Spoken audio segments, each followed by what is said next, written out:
Have you been wondering what the book Who Moved My Cheese by Spencer Johnson is about but haven't got around to read it?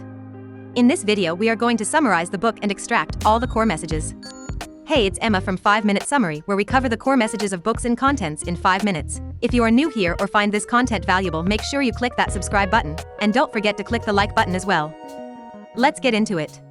Sniff, Scurry, Hem, and Haw are 4 characters that live in a dark, elaborate maze, each searching for their own special cheese to nourish them.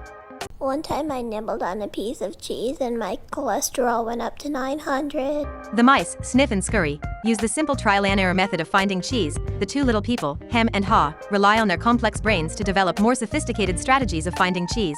But due to Hem and Haw's beliefs, their emotions often take over and cloud the way they look at things, making life in the maze overly complicated and challenging.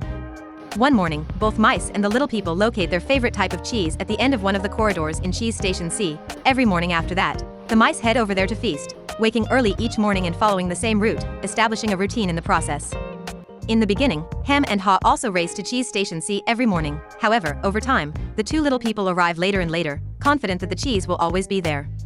One morning, the mice arrive at Cheese Station C and notice that there is no cheese. They aren't surprised, since Sniff and Scurry noticed the supply of cheese dwindling every day. The mice are prepared for the inevitable and know what to do.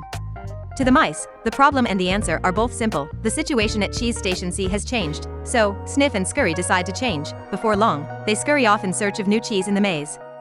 Meanwhile, Hem and Haw, who have failed to notice the small changes taking place each day, arrive at Cheese Station C. Both refuse to accept that the cheese is gone. The 2 rant about the injustice of the situation and question how such a situation could have even arisen. Haw suggests a search for new cheese, but Hem rejects his proposal.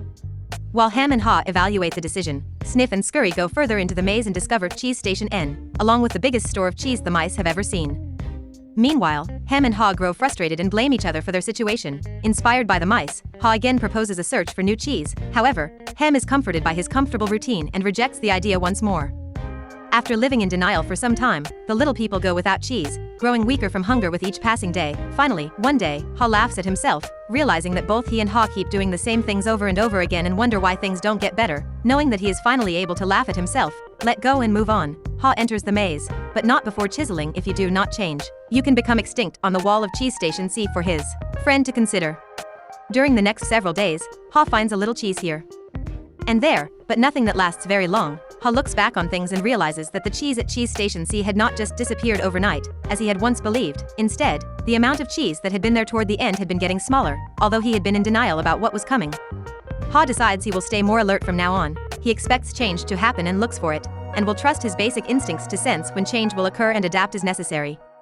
After many empty cheese stations, Haw brushes aside his fears and decides to go back for Hem with the few bits of new cheese he has found. Hem declines his friend's gesture to leave, stating, "I don't think I would like new cheese. It's not what I'm used to. I want my own cheese back, and I'm not going to change until I get what I want." Dejected, Haw returns to the farthest point he had reached in the maze, but feels stronger than ever, safe in the knowledge that he's no longer letting fear rule his life. After finding little bits of cheese here and there, Haw leaves a trail of writings on the wall to clarify his own thinking and serve as a marked trail for Hem should he ever choose to leave Cheese Station C. One day, Haw discovers Cheese Station N, abundant with cheese, including some new varieties, and sees his old friends Sniff and Scurry. After eating, Haw considers returning to Cheese Station C to see if he can show Hem how to get out of his predicament, but realizes that he had already tried to get his friend to change. Haw realizes that Haw has to find his own way, beyond his comforts and past his fears. No one else can do it for him or talk him into it. He somehow has to see the advantage of changing himself. Finding the largest wall in Cheese Station N, Haw writes on the wall, "Change happens, they keep moving the cheese. Anticipate change, get ready for the cheese to move. Monitor change, smell the cheese often so you know when it is getting old. Adapt to change quickly, the quicker you let go of old cheese, the sooner you can enjoy new cheese. Change, move with the cheese. Enjoy change. Savor the adventure and enjoy the taste of new cheese. Be ready to change quickly and enjoy it again, they keep moving the cheese." Haw then hears what he thinks is the sound of movement out in the maze, and as the noise grows louder, he realizes that someone is coming. Haw prays and hopes, as he had many times before, that maybe, at last, Hem has found the way. Key takeaways for this book. There's a difference between activity and productivity. Getting out of your comfort zone makes adapting to change easier. Fear that you let build up in your mind is far worse than the situation that exists. When you change what you believe, you change what you do. The fastest way to change is to laugh at your own foolishness, then you can let go and quickly move on.